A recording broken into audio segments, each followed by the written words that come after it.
Thanks for tuning in to the Mission Matters podcast, where we feature successful, mission-driven leaders committed to creating a positive change in the world. Our mission with this channel is to inspire other leaders by providing industry insights, new ideas, and inspiring stories from the pros. Alrighty, hi there. My name is Paul Fyth, host of this show where I talk with leaders heading up mission-focused organizations, leading from the heart, inspiring others, and making a difference in our communities. This episode is sponsored by PGM, or the long name for that is Paul Gregory Media. They're a certified B Corporation devoted to nonprofit organizations. To learn more about what PGM does and what a B Corporation is, visit paulgregorymedia.com. I wish I had a bell, I could just ding. I have with me Amy Rasmussen. Is that pronounced right, Amy? Rasmussen or Rasmussen? Yeah. Same. Either? Okay. Either. I'll go with Rasmussen. You serve as the leader of a nonprofit arts and education organization, primarily focused on, let's see, I have a list here, financial management, fundraising, strategic planning, and program development and evaluation. Wow, that's a mouthful. You do a lot. Like every other executive director I've met is always doing so much. Your organization works closely with Chicago public schools, over 100 of them in total, to bring arts into the classroom. And I think your official title is the executive director of, I'm going to try and get this right now, Chicago Arts Partnerships and Education. Is that right? Correct. Yeah. And the acronym for that is CAPE, C-A-P-E. I love that. Yeah. Well, welcome to the show. Thank you. Thank you for having me. I'd love to have our audience find out a little bit more about you. Before we dive into CAPE and what it is, tell us about your journey and what led you there. So my journey in nonprofit management really started in my work in elementary school as a musician. So I grew up in the suburbs and was one of the smart kind of nerdy kids, and I never had an issue with school. It was kind of boring. I'd come home from school and mom would say, "What did you do today?" And I'd be like, "Nothing," because it was fine. I followed the rules. I'm good at the tests, whatever. But when I really got into music, that's when it was hard. I was learning instruments, started in junior high, and then I was part of a really intensive high school music program, which really taught me so many life lessons. But that's when my passion for music kind of outstripped my what became the more important thing in my life as opposed to school itself. And so that has driven my lifelong commitment to making sure that all kids have access to high quality arts in the schools. So, all right, I have to ask. High school, yeah. I have to ask this. In music, what was your thing? So I started out as a flute player. Okay. A lot of girls start out as flute players in 6th grade. And then I had a wonderful high school band director, and I had said I'd really like to learn how to play the oboe. So when my first day of high school, the band director hands me like a plastic oboe that was probably at the school for 20 years. And I took it home and I learned and started taking lessons on it. And just like a light was lit up in my head that was my thing I was supposed to be doing. So Nice. I played that all through high school, and then also played flute in marching band, that kind of thing. And went on to study at DePaul University, went to the School of Music, did have a music degree, which was a wonderful experience, and got, they say about in order to have mastery of anything, you need like 10,000 hours of practice. Mm-hmm. Well, that was like 10,000 hours of practice of really deeply learning a skill, having passion, developing that passion for performance and connecting with others and creating community through music. So that was where, I graduated from DePaul University. And they have a fantastic music program, don't they? Yeah, I loved it. So yeah. It's there are many wonderful music schools. We're blessed in Chicago to have a lot of great schools, but I loved going to DePaul, and wonderful music private lesson teacher, which is important in a musical education journey. And realized at some point in my undergraduate education that I was as skilled at getting people on the stage as I was as actually being on the stage. So I was like, I think, and I also want to make a living, like kind of doing this. So I think maybe I'll study some management and some like business background. And this was back in the early 90s when like music business majors weren't as popular then. So I did a graduate degree at Columbia College in arts entertainment and media management. Oh, So that wow. was it's kind of a specialized MBA program where you learn some core business constructs and then apply them to the arts and entertainment really sector. Um, for me, when I was a student at Columbia, we had a student record label. So this was before digital media, before it was Yeah. still promoting CDs out of the back of trunks, Hmm. putting up shows and selling tickets at the door. It was, but like before any of the digital media stuff happened. I remember writing papers about what the potential impact of digital music would be. And that was when Napster was just emerging and all kinds of stuff. So it was an interesting time to be a part of that and to be learning those skills. Um, I also had a kind of a track in nonprofit management, and a bunch of people said, Amy, you're a really great writer. Why don't you go into fundraising? Learn how to write grants. And those are really great skills to have. It's a really uh, something that have been really successful at. So that's the kind of the path that I was put on. I went to work for through an internship and then through some networking. Went to work for a small arts organization that was dedicated to uh, performance, like classical music performances. And part of that organization was to have an education and outreach program. And we were performing concerts, we were connecting with schools, we were trying to improve the music programming at some public schools that we were working with. And that's when my uh, sort of the spark lit up for me in terms of, oh, I could actually work on arts education advocacy work. I could get more involved in fighting to replace the arts in schools to improve the learning environment for students. So that's when I saw the opportunity at Cape and joined the staff of Cape in 2000. So Wow. yeah, What a story. And I love the fact that music is one of those things, those agents that changed, yeah. I still changed your life. perform. It's still a huge part of my life, even though you don't do it professionally doesn't mean that it's not a part of your life. I think once you're a musician and committed to the craft, you're always a musician.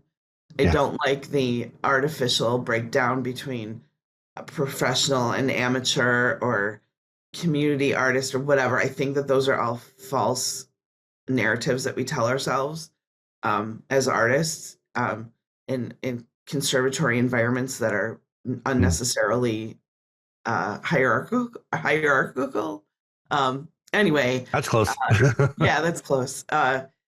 Anyways, I believe that many people and many uh, situations and communities come together through music and through the arts more generally, and create a real difference in the world. They create connection, create passion and joy. So yeah. Mm. I'll uh I'll tack on to that. I am also a musician, graduated with a commercial music composition degree, Nice. and then it kind of slipped away. I Yeah. joined the corporate world. And it dawned on me after owning this business for so many years that why aren't we supporting the arts? And it wasn't until 2 years ago that I went to a concert series and just fell in love with music again and became a major supporter of the Paramount Arts Theater and the River Oh yeah. Edge Park. Great. So ding, shout out to them. Yeah. So now you're at Cape, Yeah. and uh, we talked about in the introduction that it services over 100 Chicago public schools. What is Cape? What Yeah. service do they provide? We're not quite that big. I don't think it should be portrayed as that, but we're in about 40 Chicago public schools. I think at one point we were in I had a bigger footprint, but Okay. a lot of reasons for that. Should update my LinkedIn page. Yeah, edit that one out. Yeah. Um, so we're in currently like 35 to 40 Chicago public schools, and then also serving West Chicago public schools SD 33. And what are the services that CAPE provides? So Chicago, so CAPE is an organization that is devoted to improving student learning through the arts. So we do that by creating sustainable partnerships between professional teaching artists and teachers who collaborate in the classroom together to weave the arts and academics. So what that means is that a teaching artist who is a professional artist, whether they're a performer, theater artist, writer, technology driven artist, visual artist, they sit down with a teacher. They look at some big questions around learning. What are their students struggling with? What are they interested in? What is the community of the school like? What is the particular challenges that those schools and those students are dealing with?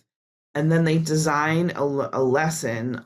They design a curriculum plan, a project really, that addresses academic goals. So whether that's reading, writing, science, social studies, and an artistic learning area, so that the students they push themselves to understand academic content in a new way by expressing themselves through the arts. So we have a classic arts integration. This is what the learning theory is called, is arts integration. We have a group of students from Henry Elementary School that are going to be visiting the Museum of Science and Industry to look at their weather patterns and their science aspect of the museum, and look at some of the exhibits they have, because the students are learning about weather patterns. And they're also working with a choreographer who's going to help them design their own choreography that expresses ideas of weather.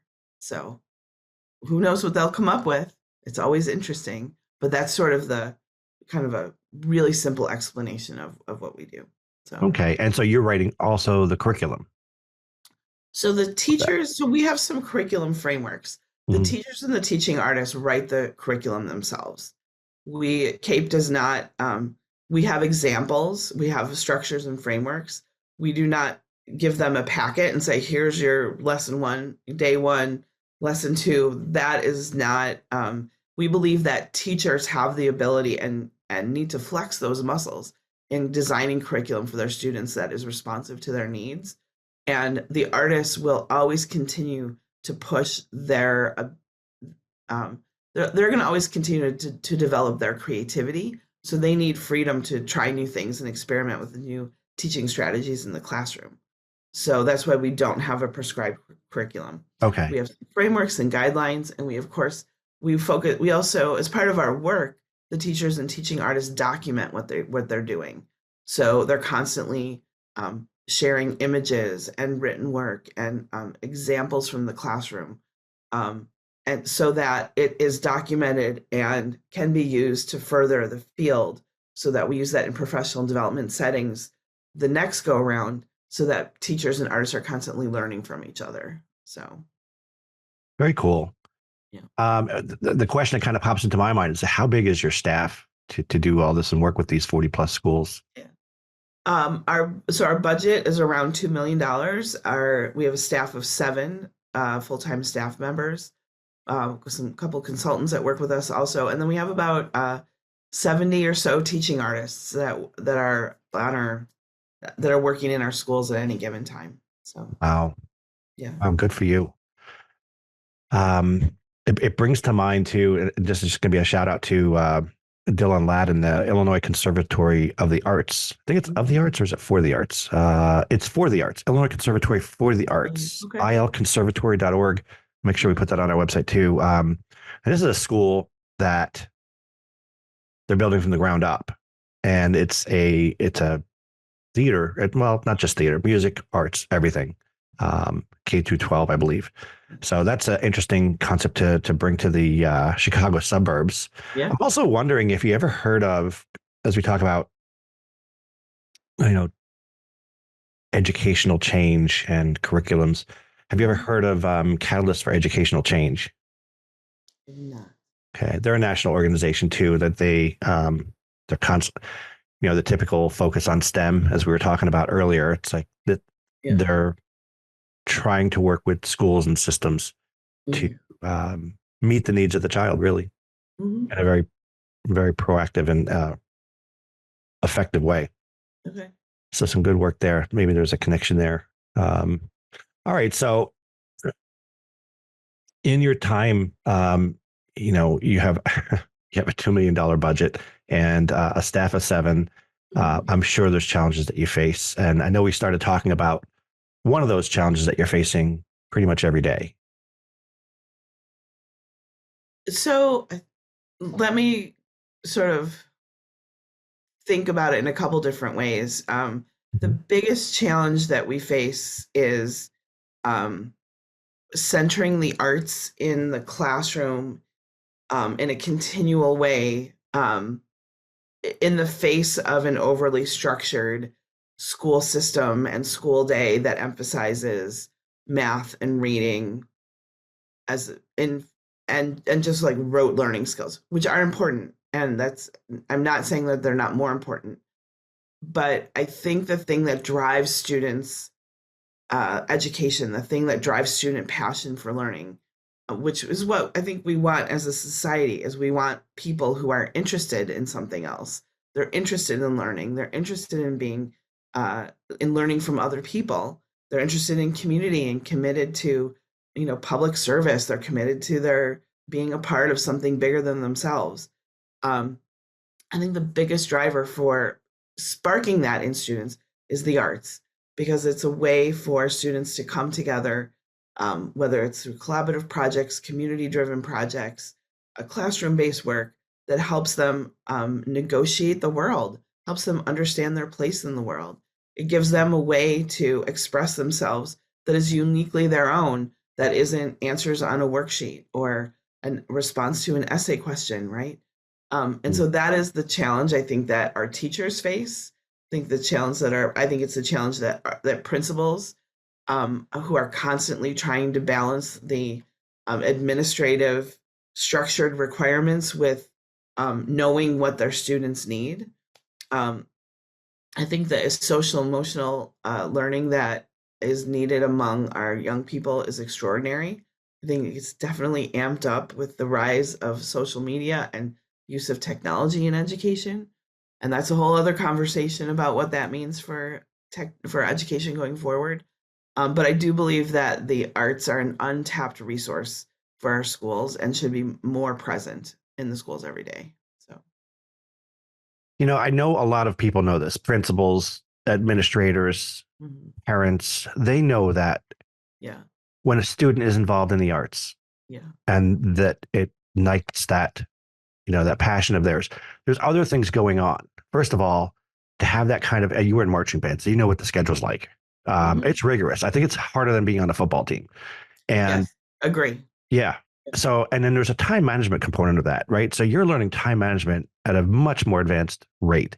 Hmm. Also, they tend to be better academics or better academically because of time management, because they're happier, because and all the reasons you just mentioned. So, and I see that in my own daughter. I saw that in myself as I grew up through the school system, and you look forward to Yeah, not just being involved in whatever the art is that you chose, but the community that you're being a part of yeah. that's bigger than yourself. And so it's so many benefits. Hmm. And it just one of my favorite movies is Mr. Holland's Opus. Oh yeah. And and it just breaks your heart at the end when they get rid of everything. And I love the quote he says at the end, pretty soon people won't have anything to read or write about Yeah. if you take away the arts. I hear principals and parents. I've heard many principals say that the first thing they want for their schools is the arts, and yet it remains the last thing that they budget for. Mhm. So, um, I have a challenge to all school leaders, to all parents, is to look at those school budgets, look at the school structures, and plan for the things that make them bring the most value to schools, Yeah. that bring the most value uh, to education. So I'm I think that we really have to look at, as adults, what decisions are we making for our kids? And it's going to be hard. Sometimes those decisions are hard to make. It's hard to push against some very powerful influences, i.e., the test score driven education structures that are embedded in state policy and somewhat in federal policy. Yeah, That where funds are tied to it. Yes, and funds are tied to it.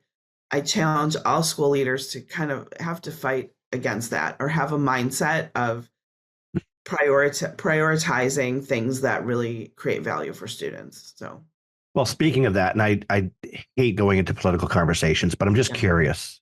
Yeah. With the current plan, I think right now it's just in the planning stage, right, of getting rid of the Department of Education. Right. How do you feel about that?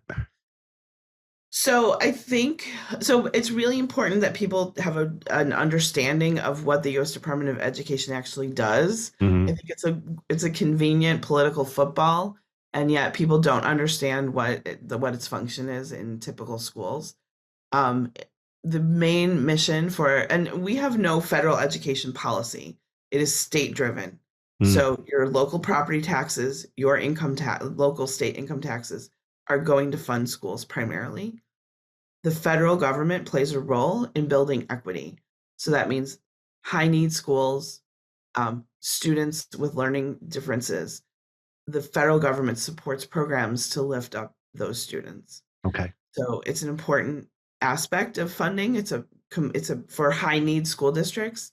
There's a percentage of your budget that's coming from the federal government in the form of title grants, Title I, Title II, all the different programs that they have.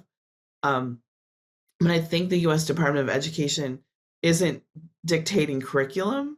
They're not telling principals what they have to do. That's their state board of education that's doing that. So, so it is rather local. The funding plays an incredibly important component for special education. So all your special, all your classroom aids for special ed students, your one-to-one personnel, what they call them, a lot of those funds come from Washington, from the U.S. Department of Ed. So it's important that while you might want to conveniently get rid of the department, they're playing a critical role in schools across the country every day. So the U.S. Department of Education has a very small arts portfolio. CAPE has been a part of their funding. So we'll see what happens. Of course, I absolutely think that there's a place for the U.S. Department of Education in the federal picture. That's super important. But who knows what will happen. So yeah. Well, I guess maybe in a perfect world, it would be more of a restructure. I have heard many different theories about what could happen until Congress actually agrees to do something about it. Who knows? So I have no idea. Well, I learned something about what they fund. So thank you for that. And the other thing that U.S. Department of Ed does is the administering the federal student loans. So that's like most of what they do, actually. Yeah. Yeah. And so I think most people's interaction with the federal student loan program is fraught, right? It's a complex system. So, yeah. That's a whole other discussion, I guess. Yeah. Well, it's a pleasure. I think the question that typical parents and community members need to think about is, how am I involved in my local school? So think about running for a school board, being involved in your child's school, understanding how the local school districts relate to the state board of education. So that is what is driving most education in our states, are the local parents, the local community committed to their local school districts. So, yeah, and an easy in, because they're always looking for more people and parents, is the PTA, and that gets you involved with the teachers. And then the next thing you know, you're sitting in on meetings with the admins, and then a board position might be the next post if it's something that you're interested in. Yeah, and it's a changing time in Chicago in particular. We are going through a time when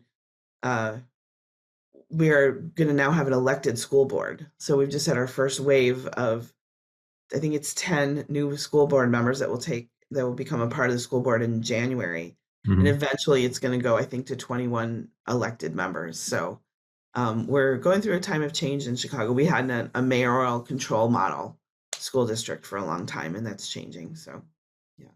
Interesting times. Right. Yeah. Well, thank you for being on the show. I learned quite a bit, and not just about CAPE, but about the federal funding as well. Any parting thoughts for our listeners?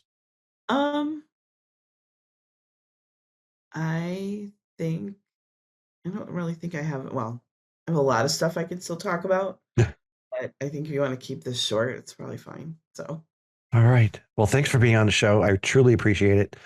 You are a pleasure. Thank you. Yeah. Till next time, everyone. Thanks for listening to the Mission Matters podcast. We'll see you again next time, and be sure to click subscribe to get future episodes.